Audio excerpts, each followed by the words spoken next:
College പഠനകാലത്തും അതിനുശേഷവുമൊക്കെ നടത്തിയ ചില്ലറ തലകാണിക്കൽ ശ്രമങ്ങളെ ഒഴിവാക്കിയാൽ ഒരു നടൻ എന്ന നിലയിൽ മമ്മൂട്ടി തന്റെ സാന്നിധ്യം അറിയിച്ചത് വിൽക്കാനുണ്ട് സ്വപ്നങ്ങളിലെ മാധവൻകുട്ടി എന്ന കഥാപാത്രത്തിലൂടെയാണ്.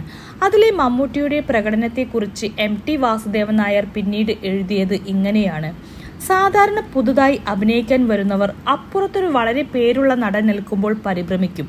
മമ്മൂട്ടിയെ സംബന്ധിച്ചിടത്തോളം അതൊന്നും കണ്ടില്ല.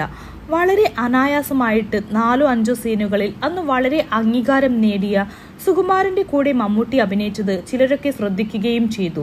ആ സിനിമ വന്നു കഴിഞ്ഞപ്പോൾ ആരായിരുന്നു അത് എന്ന് ചിലരൊക്കെ അന്വേഷിച്ചു. എനിക്ക് തോന്നുന്നത് അതിൻ്റെയൊക്കെ ഫലമായിട്ടാണ് KG ജോർജിന്റെ മേളയിലേക്ക് മമ്മൂട്ടിക്ക് ക്ഷണം കിട്ടുന്നതെന്ന്. പലരും പറയാറുണ്ട് ഞാൻ മമ്മൂട്ടിയെ കണ്ടെത്തിയെന്ന്. മമ്മൂട്ടി അവിടെ തന്നെ ഉണ്ടായിരുന്നു, ഞാനൊരു നിമിത്തമായി എന്ന് മാത്രം. ഞാനല്ലെങ്കിൽ വേറൊരാൾ കണ്ടെത്തും. പ്രാഗൽഭ്യമുള്ള നടന്മാരെയും കലാകാരന്മാരെയും ഒക്കെ ഒരാൾ കണ്ടെത്തലല്ല, കാലം കണ്ടെത്തുകയാണ് ചെയ്യുന്നത്.